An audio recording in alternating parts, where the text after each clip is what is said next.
Olá pessoal, sejam bem-vindos aqui a mais um vídeo do meu canal. Esse é um vídeo que está dentro da série Sobre as Águas, que é uma série onde eu estou trazendo diversos profissionais aqui no canal, a gente fazer um bate-papo, né, sobre os temas de hidrologia, hidráulica, modelagens, né, recursos hídricos de uma forma geral. E esse é mais um episódio. Nós começamos a nossa série na semana passada. A gente convidou o Alessandro Irata, né? Quem não viu o episódio ainda pode clicar no card que eu vou deixar aqui em cima para você assistir.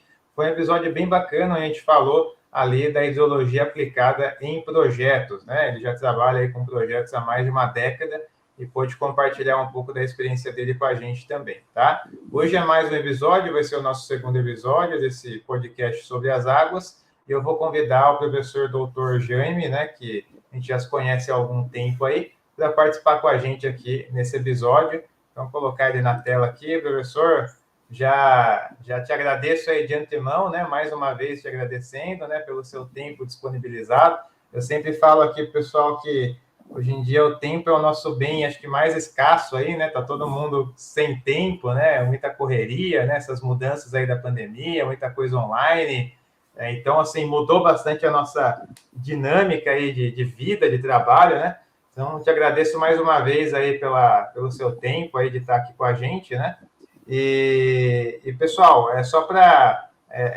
já vou passar aí o professor se apresentar também, né?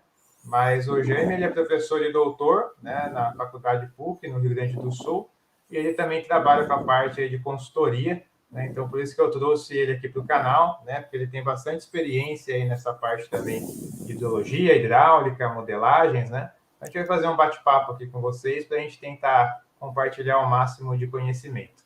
Professor, seja bem-vindo aí, obrigado mais uma vez. Eu que agradeço o convite, Zé. É sempre um privilégio a gente poder trocar esse tipo de experiência, né? Ao longo da vida profissional, a gente acaba tendo poucas oportunidades para aprender e, eventualmente, trocar essas experiências, né, com diversos profissionais da área. Né? A minha atuação, né, ela é muito limitada, né? A gente começa a trabalhar em algumas áreas específicas e aí a vida acaba levando a gente para alguma situação que a gente acaba desenvolvendo bem o potencial que a gente acha que tem ou que vai desenvolvendo ao longo da vida, né? Só para falar um pouquinho, né? Eu sou engenheiro civil, né? Eu formei lá no UFMG, né, Universidade Federal de Minas Gerais. E aí, sempre interessado, na época, na minha época, né, a gente trabalhava e tinha ênfase, né?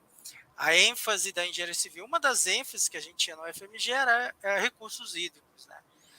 E eu muito me interessei por essa área, acabei migrando para essa área. Quando eu fui fazer o mestrado, eu fui para o Instituto de Pesquisas Hidráulicas, né, na Universidade Federal do Rio Grande do Sul. Eu dei um foco muito específico na parte de hidráulica, né? Eu acabei desenvolvendo esse interesse específico, né, que me possibilitou trabalhar muito tempo no laboratório e conhecer a hidráulica básica, conhecer bem, né, os fenômenos que estão associados a diversas situações da hidráulica. Né? Aí, ao longo da vida, né, entrando na consultoria, né, nas empresas, onde eu passei grande parte aí, antes do doutorado, eu acabei migrando para a hidrologia, que fazia parte da minha formação, e aí, conhecendo os modelos hidrológicos, eu comecei, né, a atuar mais nessa área. E eu aproveitando e experimentar, né? Eu sempre falo que a oportunidade do trabalho nos ajuda a desenvolver um potencial, muitas vezes, que a gente não conhece. Então, a gente começa a estudar, começa a trabalhar, né? E ali eu tive a oportunidade de trabalhar e hoje eu tenho rodado modelos, né, de hidrologia, mas com aquele grande conhecimento da hidráulica, que é a base para entender aquele resultado que está vindo, as situações que vão apresentando. Né? Não, legal. Professor, só te cortando rapidamente, pessoal, saber melhor assim como que o senhor está hoje no mercado. O senhor está lecionando na PUC, Rio Grande do Sul, e o senhor tem uma empresa, o senhor presta serviços de consultorias também na área, certo? Perfeito. Né? A minha especialidade, né, dentro lá da universidade, é a parte de hidráulica e hidrologia, né, Uhum. geoprocessamento, porque hoje não tem como separar a hidrologia de geoprocessamento, tá? É algo, e aí a hidráulica vai por sim, porque essas informações que a gente tem hoje, né, são muito Uhum. ricas. Na época que a gente começou, não tinha um nível de informações que hoje a gente encontra na internet ou na web, né? E Uhum. aí, nesse meio tempo, nesse caminho da universidade, na verdade, um pouco antes da universidade, eu já estava trabalhando com a minha empresa, né? Hoje a minha empresa tem 16 anos, né? Uma empresa onde eu atuo em obras de infraestrutura, né? Uhum. A hidrologia ela é uma consequência dos projetos finais que eu desenvolvo, principalmente drenagem urbana, barragens, né? Uhum. Agora intensificou muito essa questão de segurança de barragem, né? Vindo Uhum. da lei, né? Da lei 12.334, depois a 1466, né? Então, assim, veio junto aí a questão da modelagem como um elemento principal para desenvolver esse trabalho junto às estruturas. E a modelagem, ela é o dia a dia, né? Ela é o Uhum. dia a dia da nossa empresa, dos envolvidos, né? E de toda a estrutura aí e a cadeia que está trabalhando em relação à segurança de barragem, drenagem urbana. Não tem como fugir disso, né? É uma área Uhum. que está dentro desse sistema, né? Uhum. Não, legal. Professor, então, assim, hoje a sua atuação, né, lecionando e com a empresa de consultoria, falando um pouco da sua atuação com a empresa, né, essa parte de consultoria. Hoje o senhor desenvolve projetos nessas áreas de drenagem urbana, etc., ou o senhor presta consultorias para as empresas desenvolverem os seus projetos? Como que o senhor... Que às vezes o pessoal tem bastante dúvida em relação a empresa de projeto e empresa de consultoria, né? Como que o senhor se coloca hoje assim no mercado, digamos assim? Perfeito, né? Existe uma condição que é muito dinâmica, tá? Uhum. Eu pego projetos desde o início e desenvolvo completamente, né? Certo. Isso aí faz parte do projeto. Mas existe muita consultoria, né? Que é algo limitado, assim, questão de tempo, mas que eventualmente é responsável praticamente por 70% do faturamento, tá? Uhum. Então, a consultoria ela vai atingir diversas formas, né? O projeto em si já é diferente. Tu vai desde a concepção, né, inicial, estudos, viabilidade, e aí vai até o final. Uhum. Trabalhamos também muito com plano diretores de drenagem, né, de cidades, né? Algumas bacias ou eventualmente algumas situações, e também plano de bacias hidrográficas, né, principalmente a questão da disponibilidade hídrica, modelagem, não só de quantidade, mas também de cheias, de qualidade. Então, ou seja, a minha gama de atuação ela é muito ampla, tá? Uhum. Mas muito envolvido na questão da modelagem.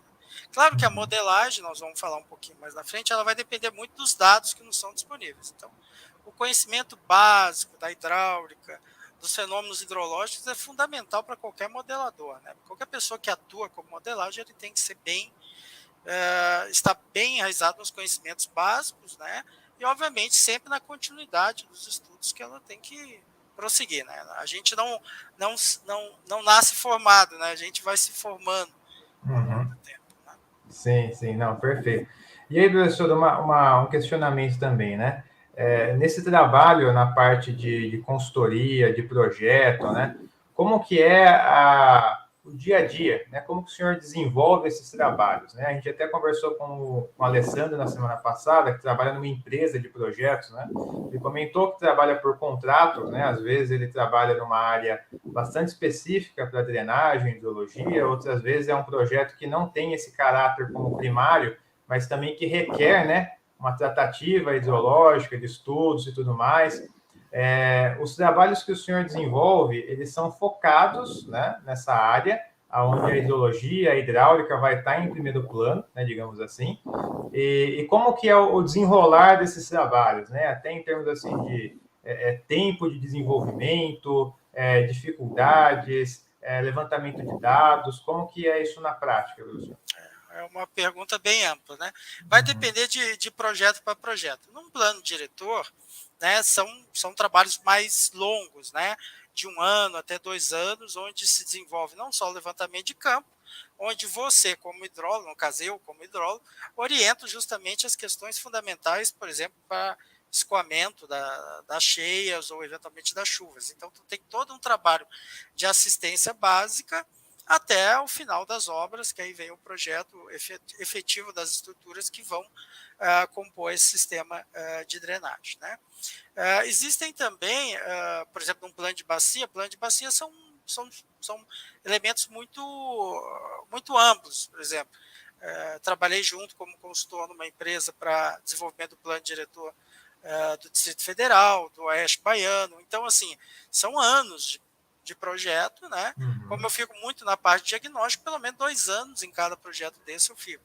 Então, o dia a dia é sempre constante, tá? Já no caso da consultoria, ela é mais rápida, né? E ela é mais curta, né? Então, a gente consegue desenvolver ela de uma maneira mais rápida, através de uma conversa, e está sempre na assistência diária, né? O pessoal gosta muito de me solicitar para orientar os júniores no desenvolvimento das atividades. E aí, obviamente, você precisa ter um conhecimento um pouquinho maior, no sentido de entender todas as etapas do projeto e como ela vai se desenvolvendo ao longo do tempo. Tá? A atividade de empresa ela é uma atividade muito intensa. Tá? A consultoria, tanto a consultoria quanto a elaboração de projetos, é uma coisa contínua, né? Envolve prazos, cronogramas, né? Comprometimento, né? Vai depender de muito levantamento básico, então a gente tem que atuar desde a origem, tá? Justamente para que quando a gente tiver as informações e vai normalmente trabalhar com um sistema ou com aquilo que a gente foi a proposição principal do projeto, a gente tem os elementos e saiba as limitações que a gente tem. Então, assim, depende muito. Assim, eu hoje tenho uma atividade muito intensa diária, né? Ainda mais que eu gostaria, tá? Mas exige da gente essa continuidade, né? E tá sempre, né, antevendo o que eventualmente possa acontecer nos projetos. E, obviamente, quando a gente lida com recursos hídricos, a gente tem que estar muito ligado naquilo que a legislação, né, permite, como o cliente lida, como o cliente faz a geração e operação de muitas coisas. Porque quando a gente fala em hidrologia, ela é a base para qualquer projeto de saneamento e recursos hídricos, tá? Qualidade de água, recuperação ambiental. Então, tudo isso está na nossa gama, né? Então, é importante que a gente tenha noção das diversas áreas e dos processos que estão envolvidos nisso. Né? Então, assim, é muito intenso. Assim, cada projeto vai ter um viés diferente, como tu vai lidar, né? Então, fica até difícil explicar todo dia, né? É uma área muito ampla, né? Então acaba cada projeto tendo ali as suas demandas específicas, né? E para cada demanda vai ter uma tratativa, né? Mas eu acho que ficou bem claro aí, professor, o que o senhor colocou em relação à demanda, né, que o senhor tem dessa parte de projeto, consultoria. Muitas vezes pega uma empresa que tem uma equipe ainda que não está 100% formada, carece ali de um suplemento, de uma orientação, né, de um profissional que já tem uma experiência maior, uma carreira ali de maior também, com mais experiência. Então, isso daí acho que reflete bem o nosso cenário hoje profissional, né? Como a gente estava conversando até um pouco offline, né? Essa questão da hidráulica e hidrologia, quando a gente sai da faculdade e vai se envolver nessa parte profissional, a gente sente ali algumas lacunas que precisam ser preenchidas, né? Às vezes é com uma pós-graduação, com um mestrado, às vezes com uma orientação de um profissional como o senhor que tem mais bagagem, mais experiência, né? Mas isso, assim, mostra realmente essa necessidade, né? Agora, dentro dessa atuação, professor, de consultoria, de projetos, entra o que a gente estava comentando também, a questão das modelagens, né? Modelagens hidrológicas, modelagens hidrodinâmicas, né? Para o senhor hoje nessa atuação de projeto e consultoria, né? Qual que é a importância dessas modelagens para o desenvolvimento do seu trabalho, assim, específico, seja em consultoria ou na parte de projeto como um todo? Qual que é a importância da modelagem para a sua atuação hoje? O modelo hidrológico, né, a gente pode ter que deixar bem claro que é uma simplificação da realidade, né? E a qualidade da informação que ela vai fornecer vai depender da qualidade das informações que são utilizadas para esse modelo. Mas a gente passou de uma fase antiga, não vou falar antiga, algumas décadas atrás, que realmente o acesso computacional era muito restrito, né? E as possibilidades para a gente imaginar, fazer prognósticos, cenários, né, isso era muito limitado. A modelagem permite a gente, de alguma maneira, entender o que está acontecendo, porque tu começa a modelar, começa a entender, verificar os eventos conhecidos, né? E a partir daí você, olha, o meu modelo está respondendo adequadamente à realidade. E o que vai acontecer daqui para frente, né? Como é que eu posso fazer prognósticos, né? Ele nos ajuda justamente a prever situações hipotéticas ou variáveis e o que poderia acontecer nessa situação. Isso é muito importante para a teoria de decisão, né? Ou seja, para a decisão daquilo que vai ser feito. Né? A gente não vai ter exatamente um resultado milagroso. Eu fico um pouco, eu brinco muito, o pessoal acredita demais na modelagem. Não que eu estou desacreditando na modelagem, é que quando a gente mexe com a modelagem, a gente entende as limitações que ela tem, e a partir dessas limitações a gente pode ter um julgamento mais ou menos preciso. Mas ela consegue principalmente espacializar a informação. E isso, quando a gente está trabalhando com grandes áreas territoriais, te permite fazer planejamentos, né? Fazer inferências e entender como isso vai responder, por exemplo, numa bacia hidrográfica, num rio, num sistema hídrico, ou eventualmente em alguns cenários mais controlados que a gente pode, olha só, aconteceu isso, como é que a minha estrutura vai responder? Né? Hoje o campo da modelagem é um campo que nasceu e vai ficar. Não tem como fugir disso. Né? Agora, as ferramentas computacionais elas estão incrivelmente cada vez mais sofisticadas. Né? Exigem da gente máquinas cada vez mais robustas e, obviamente, exigem um profissional com uma formação cada vez mais específica e ampla. Né? É engraçado, tu precisa saber muita coisa e, ao mesmo tempo, precisa aprender um modelo. E o problema dessa tecnologia é que toda hora o modelo está mudando. Está sendo atualizado. Isso, exige uma energia da juventude que eu falo. Os bons modeladores são mais jovens. Eu já estou numa fase que eu prefiro orientar do que botar a mão na massa. Mas a gente ainda faz isso, né? Entender a limitação do modelo e como a gente pode abordar o mesmo problema de diversas maneiras. Né? A gente pode fazer a mesma modelagem de diversas maneiras. É um artista, tá? Então acaba virando um artista. Mas para ser um artista, tem que saber como combinar as coisas para ter um resultado fisicamente plausível, né? Professor, até essa última frase que o senhor comentou aí, que é uma artista, né? Engraçado que na semana passada o Alessandro falou algo parecido, assim, né? Que é uma arte, né? Ele falou assim, né? Que realmente acaba tentando reproduzir o que acontece na natureza. Como o senhor disse, né? Todos os cuidados ali são mais do que necessários, porque a gente sabe que os modelos são limitados, né? A gente não consegue reproduzir fielmente, né, a natureza, né? A gente tenta reproduzir o máximo que a gente é possível até o momento, né? A gente sabe que sempre vai melhorando os modelos, se atualizando, mas nunca é algo realmente 100% fiel, né? E sim algo aproximado, estimado, né?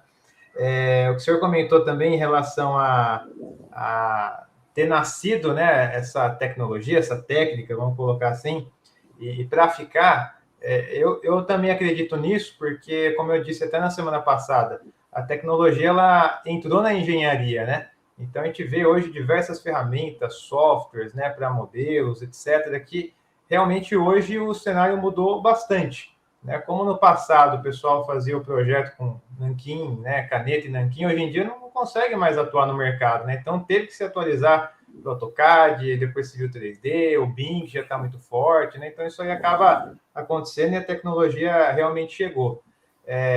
Uma questão que o senhor colocou também, da aplicação aí dos modelos para a segurança de barragens, né? Se o senhor puder detalhar um pouco melhor, porque acho que é um assunto que muita gente do canal sempre manda pergunta, né, para modelo de barragem, etc., né? Como que está sendo isso na realidade? O senhor está vendo isso com bons olhos? É uma crescente, digamos, no mercado? Como que o senhor está enxergando isso?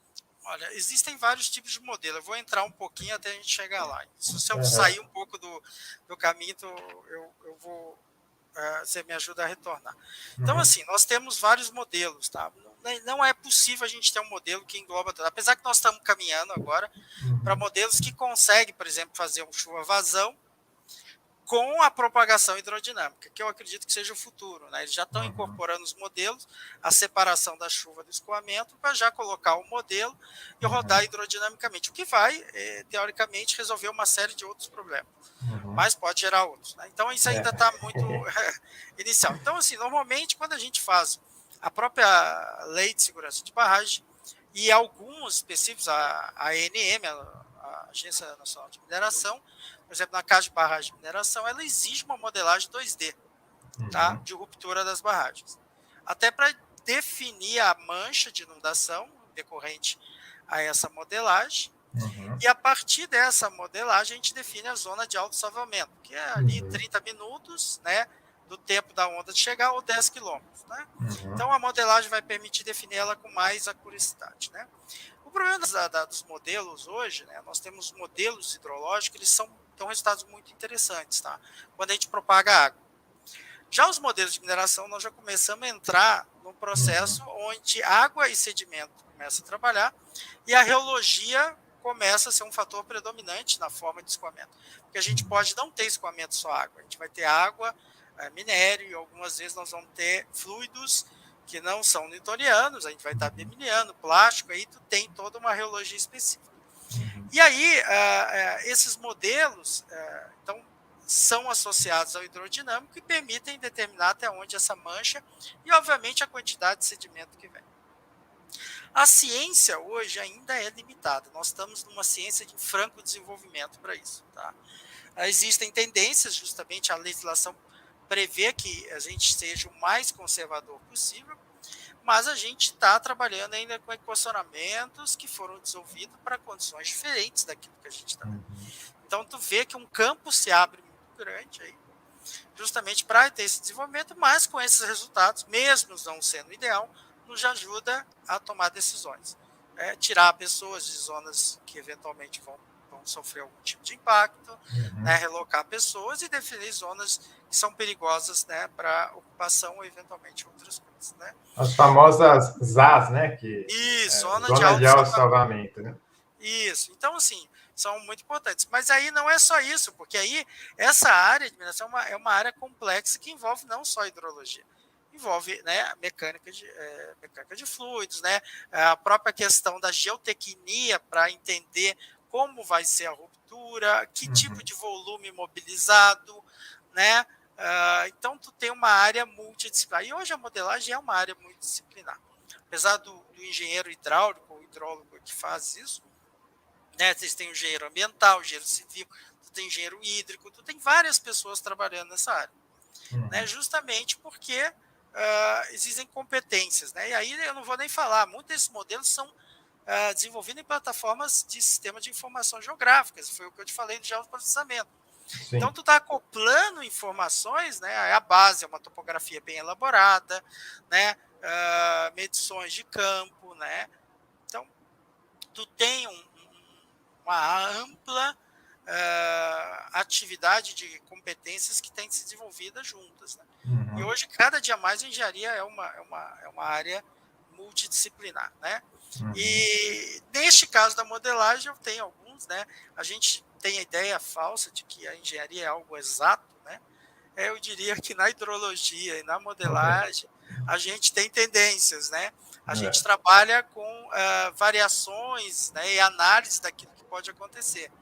Talvez pode parecer um pouco amplo, assim, ou filosófico, mas realmente a noção e a experiência vai mostrar que é prudente a gente avaliar cenários e com esses cenários tomar as decisões, porque realmente tudo envolve risco, né? Principalmente no caso de barragens, dam breaks, né, que é só esse risco de vida. E aqui em Minas Gerais, né, principalmente, em função dos dois acidentes, né, Brumadinho e Mariana, existe uma intensificação desse monitoramento de barragens, desse constante atualizações das informações das barragens e, obviamente, para manter o sistema autodesenvolvido, né? Ou seja, um desenvolvimento sustentável, né? Continuar a mineração, mas com mais segurança, né? Também para todo mundo poder. Não tem como eliminar a mineração no mundo de hoje, né? Isso aí não existe. É verdade, é verdade. A mineração e o agronegócio são duas áreas muito pujantes hoje no Brasil. elas que sustentam praticamente o país, né, e ela movimenta grande parte, né, da economia. E da hidrologia nem se fala, né, ainda mais agora, você está falando do agronegócio, né, um dos planos de bacia, a gente teve o que eu vou falar? É uma difícil tarefa de fazer recomposição de séries naturais. Né? Ou seja, tem um rio com séries de 40, 50, até 100 anos de dados, e você vê claramente o uso e ocupação do solo, desenvolvimento da região, na mudança da tendência das séries. Sim. E aí tu recompor isso, calibrar um modelo para isso, meu Deus, é algo realmente desafiador. E aí entra a mudança climática também, né? Já tem os modelos, a gente acopla um e tal, e hoje na hidrologia vem caminhando muito para a questão de previsão, né? Tendo uma previsão climática, você já imagina o que vai acontecer. E a gente vê que essa tendência complicada, né? Aqui em Minas Gerais está caindo um mundo de água, chovendo bastante. E lá no sul está com 37 cidades em estado de calamidade por falta d'água. Então, o Brasil é uma região de clima diverso, né? Onde exige profissionais bem qualificados em todas as áreas, né? Isso é importante. É verdade, é verdade. Esse é um ponto interessante, né, professor? Porque o Brasil, como tem essa dimensão continental, né? E a gente fala de hidrologia, hidráulica, né? Para cada pedaço do Brasil, né? Acaba tendo uma demanda específica diferente, né? Então, em alguns casos que a gente está tentando trabalhar para que não ocorra enchentes, né? Outros casos a gente está tentando trabalhar para chegar água, né? Então, assim, é um território muito grande e vai requerendo ali dos profissionais habilidades, né? Dentro desses guarda-chuvas maiores de hidrologia, hidráulica, que são a nossa base, né? Mas vai requerendo ali que a gente vá desenvolvendo ali algumas técnicas, né? Estudos específicos, né? Assim como é na mineração. Mas isso mostra realmente que é um cenário de campo aberto, né? Onde a gente pode ainda desenvolver muita coisa, como o senhor comentou, está em franco desenvolvimento, né? Então a gente está ainda engatinhando em diversas áreas, né? Então cabe muito estudo, cabe ainda muito profissional dedicar aí muitas horas, né, para desenvolvimento, né? Então acho que é uma área muito crescente hoje no país nessa questão. Né? Isso, e assim, a formação de profissionais não é da noite para o dia, né? A gente tem que ser bem realista nisso, né? Mas hoje o Jaime, né, projeta de um jeito que antigamente projetava de outro. Então, assim, a gente vai, de alguma maneira, nos adaptando e, obviamente, enriquecendo, né? Tu falou, por exemplo, aqui em Minas Gerais tem um problema de falta d'água no inverno e tem um problema de cheia no verão. Então, assim, são coisas cíclicas, né, que a gente tem, e a gente sabe que a falta de infraestrutura, a falta de planejamento, apesar que já evoluímos muito desde da Lei 9.433, lá de 97, início de Política Nacional de Recursos, e nós evoluímos muito. Né? Mas temos um campo enorme de começar agora a colocar em prática aquilo que a gente planeja, aquilo que a gente coloca nos planos de bacia, aquilo que a gente coloca nos planos diretores, né? E é um sistema que, por exemplo, de drenagem urbana, que é extremamente fragilizado pela falta de arrecadação. A gente paga pela concessão de água e esgoto, mas de drenagem, né, a gente não paga. Então tem que ser tirado a verba de algum lugar para suprir um sistema que é extremamente caro para gerenciar. Então, ter o planejamento, modelar, conseguir identificar, principalmente através da modelagem, os pontos deficientes, soluções mais otimizadas, nós temos um ganho de milhões e bilhões que podem ser feitos simplesmente através de uma modelagem. Eu sempre, quando brinco com meus alunos, eu falo, eu não brinco de milhares de reais, eu brinco de milhões para cima. Então, assim, mas eu troquei um coeficiente de money, eu estou sendo conservador, vou colocar um pouquinho mais de... Gente, vocês têm que lembrar que tem um limite entre o conservadorismo, né? Que aí o limite é acabar com a engenharia, né? Temos que ser o mais radical. Então acabou com a engenharia. Aí não precisa da engenharia mais. Aí não precisa mais da engenharia, nós estamos resolvidos. Mas é isso que a gente tem que tomar cuidado. A engenharia que a gente está aprendendo é fazer o melhor que a gente pode com o recurso mais otimizado possível. Né? Senão acabou a engenharia. Você tem que fazer, vou colocar um foguete caindo, um meteoro caindo aí. Bom, está resolvido. Eu não preciso resolver isso aqui. Né? É verdade. É verdade. Professor, acho que fica bem claro aí na sua fala, né, a importância aí das modelagens, né, principalmente pensando, né, em como a engenharia ganha com isso, né, porque a gente consegue ser mais assertivo, né, melhorar a predição de vários cenários e tudo mais, né.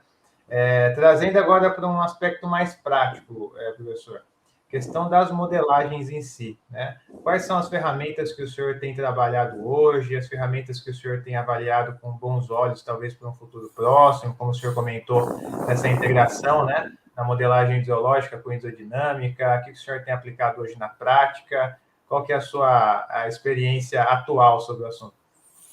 Eu falo que o modelo ideológico bom é aquele que sabe mexer, tá? Eu fui até um limite, tá? Existem muitos softwares bons, eu imagino que dão resultados muito eficientes, mas hoje eu trabalho muito com a tendência de softwares que são, teoricamente, aceitos na comunidade mais internacional e que as pessoas conhecem. Quanto mais gente roda um software, melhor é a tua possibilidade de aprender e ter feedback de outras situações que os outros já vivenciaram. Desenvolver um software novo também é um desafio maravilhoso, né? Mas não é a minha atividade. Eu acho que eu prefiro, muitas vezes eu tive dificuldades de explicar para consultores, por exemplo, do Banco Mundial, que iam fazer investimento usando um software que ele não conhecia. Então, assim, eu busco sempre, você usa um software que é o mais maleável possível e que te permite fazer ajustes no meio do caminho. Então, por exemplo, no caso de modelagem de chuva vazão, eu gosto muito do REC, que é dos Estados Unidos, né, do Exército, que é o REC HMS. Ele me permite adaptar o modelo muito no meio do caminho. Aparece uma demanda e eu consigo ajustar ele bem. Na casa de propagação, tem o REC-RAS, né, que é também do mesmo grupo, e ali ele tem vários softwares. Tá? O REC-RAS ajuda muito a trabalhar com as ferramentas SIGs, né, buscar as informações do ambiente SIG, e ele mesmo hoje traz, por exemplo, um ambiente SIG para trabalhar junto. E aí a gente consegue espacializar a informação. Porque a grande lance, a boa coisa do modelo é quando tu especializa a informação. E aí tu consegue ver, olha esse ponto aqui, esse ponto é interessante. Então, assim, 90% dos meus projetos eu trabalho com esses dois. Não quer dizer que, eventualmente, eu preciso fazer uma drenagem mais simples, eu vou talvez para uma planilha de Excel, eventualmente mais simples, ou uso algum recurso de algum desses dois softwares. Né? Eu gosto do modelo de qualidade, do REC-RAS, eu gosto do modelo de sedimento, tendo as limitações, que modelagem de sedimento é uma modelagem bastante complexa, tá? Não substitui monitoramento, nenhuma modelagem vai substituir monitoramento, tá? E ter dados, tá? Então, com a modelagem eu vou tirar, não preciso mais monitorar, não preciso ter dados. Bom, isso é um grande erro, porque a modelagem só tem utilidade se eu tenho esses dados. Né? Mas com o modelo eu resolvo isso. E informação de terreno. Quanto mais acurácia, mais precisa for a tua modelagem do terreno, melhor é o teu resultado. Tu vai fazer uma propagação de remanso, vai dimensionar uma ponte, vai ser efeitos de qualidade. Se você não tem a cara do rio, né? Então são coisas que são importantes, tá? Então, assim, fora a questão também que é muito dinâmico, né, professor? Se você tem o dado de hoje, né? A calha do rio ela está em constante movimentação, né? Então, quanto mais preciso for, melhor é o resultado do seu modelo, né? Isso, e não esquecendo que as coisas são, né, em movimento, né? A dinâmica da natureza é movimento, né? Então é justamente isso. A gente tem um modelo hoje, daqui 2 anos ele pode estar totalmente desatualizado, né? E isso aí é ótimo para nós que estamos modelando, né? Vamos remodelar de novo, vamos construir. De repente a gente monta um modelo de um jeito para dar uma resposta. De repente tu monta de outro jeito e dá outra resposta. Não quer dizer que o modelo esteja errado. A gente pode focalizar naquilo que a gente quer. Isso vai depender muito da informação que a gente precisa. Tá? As coisas mais difíceis que eu tenho aqui na modelagem é quando a gente vai fazendo as propostas ou eventualmente planejando os levantamentos de campo, e muitas vezes, se você não tem a experiência, já é difícil para quem é experiente. Você deixa de levantar uma coisa, coloca uma a mais, outra, e o resultado não sai. Vai ter que fazer algum tipo de inferir, vai inferir ou vai eventualmente ter que ajustar algumas coisas para poder rodar o teu modelo. E esses modelos exigem informação, tá? Bastante em alguns casos. Professor, você comentou então de 2 ferramentas aí, né, que são até assim, eu sinto que são bastante conhecidas realmente, né, não só no Brasil, mas fora, né, que é a plataforma REC, tanto o REC HMS para modelagem ideológica, o REC-RAS para isodinâmica, né, e 2 vantagens adicionais aí também é que são gratuitos, né, São ferramentas que a Isso. gente consegue fazer o download, instalar, não tem um custo de licença, né? Isso. Tem uns assim, que a plataforma Mike é muito boa também, né? Inclusive faz modelagem hidrológica e hidrogeológica junto, né? Então tem uns que são mais específicos, né? A Delphi, que agora também ela disponibiliza parte do código, tá? Delphi 3D é muito usado para estuários, para essa zona aí estuarina com rios também. Eu tenho um colega que faz muito essa modelagem, a gente trabalha muito nesse sentido. Na interação mar e rio, né, que é uma coisa mais complexa, né? Sim. Então lagos também, dependendo da modelagem, você não vai conseguir modelar, você vai ter que usar um modelo 3D, né? Aí, infelizmente, o REC não vai conseguir, tu vai ter que partir. O pessoal da mineração tem usado muito o Riverflow, porque ele dá uma visualização muito legal, tá? E permite, mas ele tem algumas limitações, principalmente de inserir as estruturas, fazer a ruptura em cascata, coisa que o REC consegue fazer. Mas o REC tem um problema no caso da mineração, ele não consegue fazer um coeficiente volumétrico nessa interação sólido e água variável, já o Riverflow consegue. Então aí quando vê, tu tá, de repente eu uso o REC aqui nesse trecho, depois eu uso o outro. Então justamente exige da gente um senso crítico, né? E aí faz parte da formação, né? A formação é sempre contínua, né? A gente nunca pode esquecer isso, né? É interessante ter um mestrado e doutorado, claro, mestrado e doutorado é ótimo, né? Não tem dúvida. O meu foco da profissão foi justamente ter mestrado e doutorado para trabalhar, não foi para pesquisar. A universidade veio depois disso. E hoje exige cada dia mais profissionais qualificados para saber aquele produto que está sendo entregue. Então, software tem muitos, né? Mas o melhor é aquele que sabe mexer e entende a limitação. Sim. Você não vai ter um software que vai conseguir fazer tudo. Isso ainda não tem. Eu acho que nunca vai existir. Mas assim, vai melhorar, né? A gente viu aí os exemplos, né, dessa interação, né? Mas eu acho que realmente essa visão que o senhor comenta, né, com muita propriedade, esse senso crítico, né, sempre vai ser muito importante, né? Porque aquela coisa, né, entrar com dados, sair com dados, né? E às vezes um dos pontos que eu vejo também, professor, que acaba iludindo muitas pessoas, é essa representação gráfica que os softwares hoje em dia têm, né? Então, a gente tem os softwares, como o RecRAS tem, também o Riverflow também tem, outras ferramentas como o Flow 3D, OpenFOAM, eles têm uma representação gráfica muito boa, né? Então, quem vê de fora, quem não conhece as limitações, não conhece o campo de modelagem, vai olhar para aquilo e falar, olha, está reproduzindo exatamente o escoamento. E, na verdade, não é bem aquilo, né? Mas dá uma ilusão de ótica mesmo ali, que acaba tirando um pouco, às vezes, o senso crítico do engenheiro, né? Mas como o senhor comentou,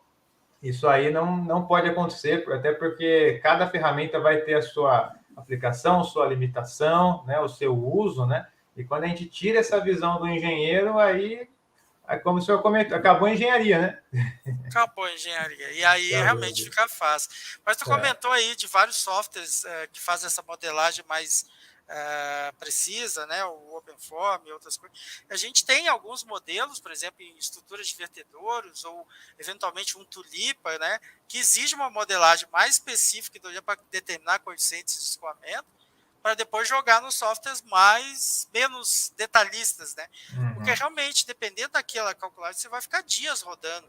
E isso pode gerar um custo absurdo, né, dentro dos contratos. Então a gente tem que saber a relação entre o investimento de tempo e aquele resultado que tu vai obter, né? Isso vem com a experiência. Não adianta eu querer fazer uma coisa mais perfeita do mundo e não atender os prazos ou o mínimo necessário para ter aquela resposta. Não, perfeito. Não tem como. Eu acho que essa visão profissional é muito importante, né, professor? Você saber não somente a parte técnica, que é a base da coisa, mas também lidar com o que você precisa resolver, qual o prazo, qual o investimento disponível, os dados que você tem em mãos, né? Então, tudo isso vai formando ali o profissional. E até nessa linha, professor, de formação, essa parte de modelagem, o senhor enxerga algum ponto, assim, de destaque que o senhor possa olhar e falar assim, olha, esse ponto que eu aprendi, ou essa etapa que eu desenvolvi na minha carreira, ela foi, assim, essencial. Eu consegui hoje desenvolver os modelos, com mais segurança, com mais assertividade? Existe algum... obviamente tem um zilhão de coisas, né, que a gente vai aprendendo e acumulando, mas tem algo que te salta aos olhos, olhando para trás, assim, você fala, olha, isso daqui realmente foi um divisor de águas, algo do tipo? Eu diria assim, do meu ponto de vista, não recuse conhecimento. Eu vou para essa área, eu vou fechar olho para aquela área. Aprenda o máximo que der, nem que seja escute as conversas, tá? Porque dali tu tira informações importantes, tu tira conhecimento. Eu não preciso ser um geotécnico especialista para conversar sobre geotecnia. Mas eu entendo e sei o que está conversando, né? Eu não preciso ser um modelador extremamente sofisticado em certas coisas, mas eu entendo a modelagem. Eu não preciso saber todos os softwares, mas eu preciso saber. Mas isso está muito no conhecimento e na curiosidade. Leia, aprenda, porque assim, esse é um mundo muito dinâmico, né? E a gente precisa estar sempre atualizando. E quanto mais conhecimento e experiência tiver, melhor tu fica, né? Essa é a vantagem de ser engenheiro. Porque você tá ficando velho, tu talvez não... talvez não saiba mexer em todos os softwares. Mas quando tu olha um resultado que o software deu, tu diz, isso aí tá estranho. E aí o cara que modelou, né, o jovem, muitas vezes, mas como assim? Aí tu olha, explica, aí depois ele olha, opa, é mesmo. Porque a gente já tem alguns vínculos, algumas chaves, assim, conhecimento é sempre importante. Claro, né, que você não tem tempo para tudo, mas vá dentro da tua linha, né, vai dentro da tua... E tem que ser disciplinado e estudar, gente, porque não é da noite pro dia que faz um engenheiro, né, e não tem como. Exatamente. Eu fiz 25 anos de formado e ainda tem muita caminhada pela frente, então, assim... Sim. Eu acho que hoje tem muito, infelizmente, aquela ideia de que terminei a faculdade e acabei os estudos, né? Peguei o meu diploma e já estou pronto, né? E a gente sabe que passa longe dessa ideia, né? E a gente mudar um pouco esse pensamento de que, como o senhor comentou, sempre vou estar me desenvolvendo, até porque o que a gente sabe hoje, daqui 10 anos, talvez não tenha o mesmo valor, haja vista a tecnologia que a gente usa hoje na engenharia, né? Como eu dei o exemplo do nanquim, do papel. Então, assim, essa atualização contínua é extremamente necessária para a gente estar bem posicionado sempre no mercado, atualizado, estar fazendo o nosso trabalho ali com um nível técnico atualizado e elevado, né? Então, isso daí vai contrário à ideia de que terminei a faculdade, estou pronto e agora é só festa, né? Está muito longe disso. Eu acho que quando a gente vai entrar no mercado de trabalho e começar a ver as dificuldades reais, a gente vê que tem muita coisa tem tanta coisa que a gente precisa aprender e sempre está atualizando, né? Então vai muito de encontro com o que o senhor comentou aí também. E escute os mais velhos, né? Eles trazem alguma informação. Tem coisas que realmente a gente vai naturalmente perdendo certas habilidades. Mas trazer a experiência para poder escutar alguém experiente falando algum assunto e tiver essa conversa é muito importante, porque dali tu vai tirar uma informação que muitas vezes vai demorar décadas para ter. Décadas. E aí, olha só, ele falou. Quantas vezes eu tô lembrando quando eu falei com os professores? Lá atrás ele falou isso, eu não entendi. Eu passei, assim, passou em branco. Aí hoje, depois de 20 anos, olha só, ele falou aquilo e eu lembro, olha só. Daquele momento eureka, né? Caiu a ficha, né? E a nossa função dos experientes é passar os caminhos que deram certo, né? A gente não está aqui para dizer, também vai ter que subir o calvário para poder chegar onde. Eu, pelo menos, não tenho essa filosofia. Aproveita, vai por aqui que é mais fácil. Mas tem coisas que eu não sei também, a gente está aprendendo. E eu gosto muito de atuar em projetos novos, tá? Projetos que nem sempre estão relacionados à minha área. Podem ter a ver, né? Tu começa a ter uma perninha ali, mas é importante nessa coisa você aprendendo, que aí tu consegue ter uma visão diferente. E tu consegue, principalmente, trabalhando com pessoas diferentes, né, introduzir em você novos conhecimentos e novas posturas, né? Que é dinâmico, precisa se atualizar. Isso que eu ia te comentar agora, professor, o que dentro da sua atuação, que é bastante ampla, né, nessa parte de projeto, consultoria, já fez aí diversos trabalhos, né? O que o senhor mais tem interesse hoje de atuar? Na parte mais de projeto, mais de consultoria, mais projeto mais executivo, mais um estudo inicial? O que hoje, assim, salta mais aos seus olhos aí para a atuação? Eu gosto muito de projeto executivo, tá? Eu gosto muito de obras hidráulicas. Eu, particularmente, adoro obras hidráulicas, tá? A modelagem é uma consequência para lá, mas a minha formação básica foi em barragens. Eu adoro trabalhar com barragem. Adoro, assim, é uma área que é bonita de se ver, de trabalhar, ver a coisa sendo construída, né? Isso aí não tem preço. E, obviamente, a continuidade dela, né? Eu gosto de estar lá, ir no campo, olhar. Então, assim, eu gosto de todas as áreas, eu vou ser bem sincero, assim. Gosto de modelar? Gosto. Agora, modelar faz perder alguns cabelos, tá? Porque realmente todo bom modelador vai ter a sua fase introspectiva, tá? Porque muitas vezes a montagem do modelo não é algo que sai natural. Então a gente passa dias pensando, analisando, eventualmente monta de um jeito, a coisa não ficou boa, a gente vai montar de outra. Né? E aí que é a parte angustiante da modelagem. A gente precisa lidar com o prazo, com o resultado e com o modelo que responda a isso. E aí a experiência que vem, né? E aí vem, se eu não tenho dados, como é que eu vou fazer isso? Então a gente precisa de dados e precisa muita disciplina para trabalhar nisso, né? Esse no sentido de planejar, olhar, verificar, esse caminho dá certo, esse caminho não dá certo. Não, perfeito, perfeito. E fora os erros de programa, né, os bugs, né, que acabam arrancando mais um pouco dos cabelos da cabeça, né? Então isso aí é natural, todo mundo que fosse meter nessa área vai passar, né? Essa é a dor de cabeça, a gente fica agoniado, pensa, e muitas vezes assim, debaixo do chuveiro, a gente, opa, eu não fiz aquilo, aí resolve aquilo. Essa é uma brincadeira, mas ao mesmo tempo, quando roda, é muito gratificante, tu vê aquele resultado, tu dando uma resposta, tu podendo discutir. Então, assim, todo lado, toda profissão, todo aspecto da profissão tem o seu lado bom, tem o seu lado ruim, né? Mas se não tem riscos, isso é outra coisa. Se você não assumir alguns riscos, você não consegue chegar aonde que você quer, né? É inevitável. Você pode dizer que uma vida segura não vai te levar ao resultado que você quer. Então, alguns riscos. É verdade. Professor, olhando assim, né, essa ideia de sempre estar se desenvolvendo, se atualizando, o que o senhor olha hoje, né, nessa parte de zoologia, modelagens, hidráulica, que o senhor também gosta bastante, que o senhor elegeria assim como algo a buscar conhecimento, como algo assim, olha, eu gostaria de estudar mais isso, eu gostaria de me aprofundar mais nesse tema.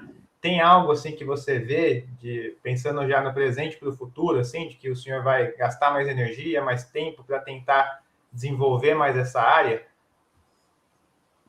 Tem muita coisa. Eu, por mim, seria um eterno rodador de software, tá? Se eu pudesse aprender mais uns 5 aí, eu aprenderia tranquilamente, tá? Mas não chega a um ponto que não é possível, tá? Então, assim, eu vou sempre continuar nesse empenho de estar aprendendo cada vez mais, de ver os resultados. Então, eu vejo uma reunião como uma oportunidade, alguém trazendo um resultado, eu vejo como uma oportunidade de aprendizado. Eu não consigo mais ler muita coisa pelo excesso de atividade que tem. Então, toda oportunidade é uma oportunidade nova. Né? Eu tenho vontade ainda de sair um pouco do país, começar a expandir mais o trabalho para fora do país. Né? Eu já tive algumas oportunidades, mas eu gostaria de ir além. Apareceu algumas oportunidades, mas em virtude de família eu acabei fazendo a opção de estar aqui, né? Mas eu posso me sentir muito feliz com o caminho que eu tive. Então, assim, eu não tenho arrependimentos, tá? E eu diria que eu fui muito bem disciplinado no caminho que eu fiz. Né? E agora, para atingir outros caminhos, eu vou ter que, obviamente, sair e ter outros passos, né? Então, faz parte da vida, eu acho que eu posso dizer que eu fui muito feliz nessa escolha e tem trabalho para sempre isso, gente, não tem como. Modelagem vai ser pro resto da vida, não tem como. Eu sempre falo pro pessoal do canal também que é um trabalho, uma demanda crônica que a gente tem no Brasil, né? Porque todo ano você pega a época de chuva, você vê na mídia o que acontece, né? É coisa desbarrancando, é enchente, é um negócio, e é todo ano, não é que é um ano. Esse ano a gente está tendo assim desastres assim tremendos, né? Na Bahia, agora em Petrópolis, né? Mas se a gente pega uns Eu lembro que, acho que uns 5, 6 anos atrás, eu fui para Angra dos Reis para visitar um trecho que deslizou e acabou com o bairro inteiro. Então, é um negócio que não é de hoje, né? Todo ano acaba tendo essa demanda e todo ano a gente tem esses problemas, né? O pessoal tem alguma restrição, quer morar fora do país, mas eu diria, o Brasil é um país de oportunidades maravilhosas. É. Tem muita coisa para fazer, tem muita infraestrutura para fazer e cada dia tem menos gente para fazer. É verdade. Claro que o caminho exige da gente uma dedicação, mas um engenheiro formado, depois que a gente vê essa caminhada, a gente fica, eu fico feliz, eu durmo tranquilo, eu fico feliz, sei que eu posso ajudar, e naquilo que eu estou aprendendo, eu também gosto de aprender. Se alguém me vier com um projeto novo, hoje eu tenho coragem, né?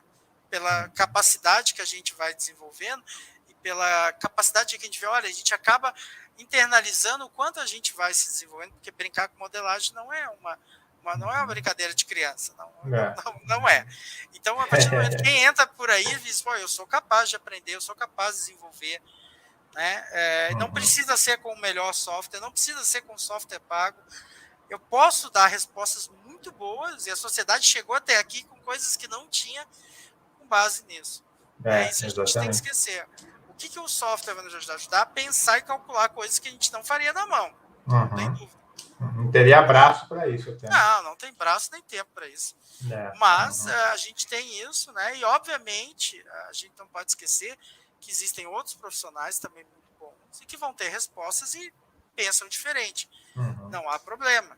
Né? Eu acho que é por aí que a gente está, nessa discussão, nesse aprendizado, nessa reunião, que a gente vai chegar no consenso. Claro, a gente não é o melhor em tudo, a gente precisa entender que a gente tem que flexibilizar, tem que entender os pontos.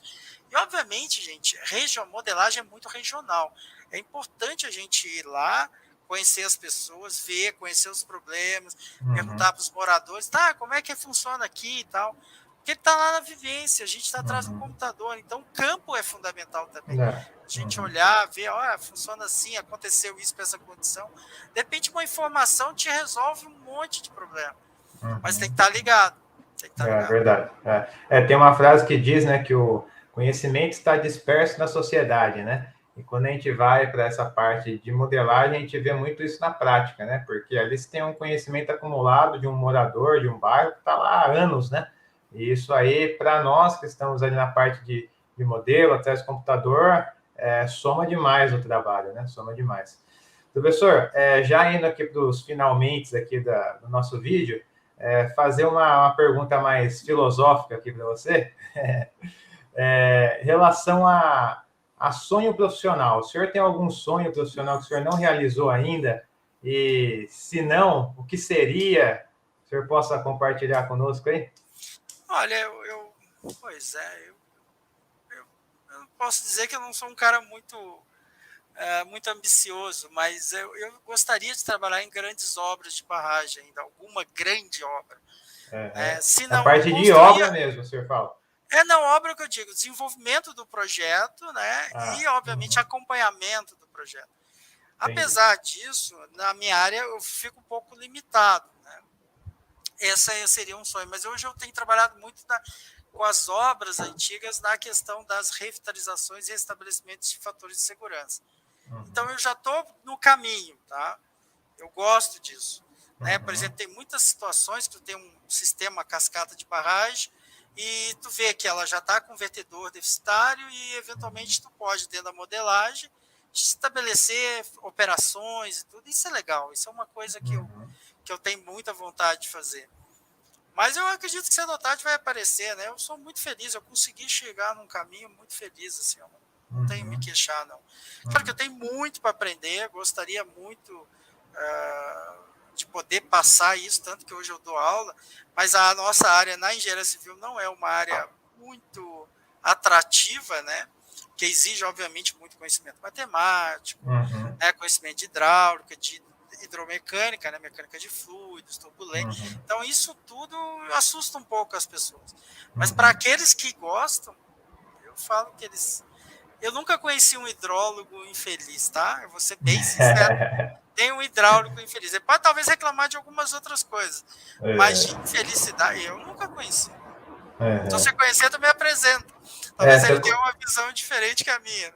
Se eu conhecer, eu te falo. Até hoje também não conhecia alguém que eu lembre de cabeça, assim, né? Mas realmente é uma área que para quem entra nessa área e entende, né, a função dela na sociedade, é muito gratificante, né? O senhor desenvolveu um trabalho de uma macrodrenagem numa cidade, né, onde tinha problema de enchente, de alagamento, né? E através do seu trabalho nascer ali uma solução, né, que vai ajudar ali parte da população, ou pode evitar, como o senhor comentou, um dano muito grande de uma ruptura numa barragem, né, devido à falta de cuidado, invertedor, ou algum dispositivo que esteja falhando na barragem, e através do seu trabalho, né? Obviamente que não é só o seu trabalho, né? Tem toda uma equipe por trás, toda uma sequência, mas nasce ali, né? Nasce na sua cabeça a ver aquele problema, a raciocinar, a pensar como que vai modelar aquilo, até chegar numa solução, né? Então, nasce ali, né? Então, realmente, esse processo é muito gratificante. Né? Ele tem um impacto social muito grande, né? Eu sempre falo. A gente que é hidrólogo talvez não reconheça, né? Ou a sociedade não reconhece, mas tem um impacto social muito forte, né? Agora terminamos um plano de diagnóstico, não fizemos uma modelagem de quase 120 mil quilômetros de bacia, né? Então, assim, tu ir nas cidades, conhecer as pessoas, ver os problemas, entender a perspectiva e, de repente, uma solução técnica. E aí eu falo, por favor, não é muito pelo contrário, não é uma crítica, não é nada, né? Ali a gente consegue ter um poder de decisão que vai muito na esfera. Todo mundo diz assim, a decisão não é minha, é de tal pessoa que está mais acima. Não, ali a gente faz a diferença e consegue, com boa técnica e com uma boa capacidade, traçar a vida melhor para aquelas pessoas ou para a sociedade em si.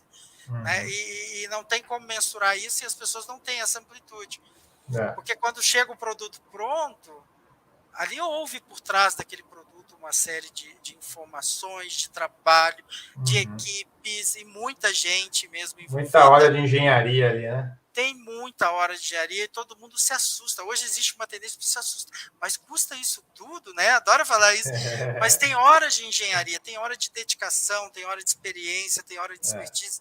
Então essa talvez seja a nossa falha como profissionais de explicar. A minha vontade era pegar. Então tá, você só acompanha o número de horas que eu estou fazendo aqui, mostra.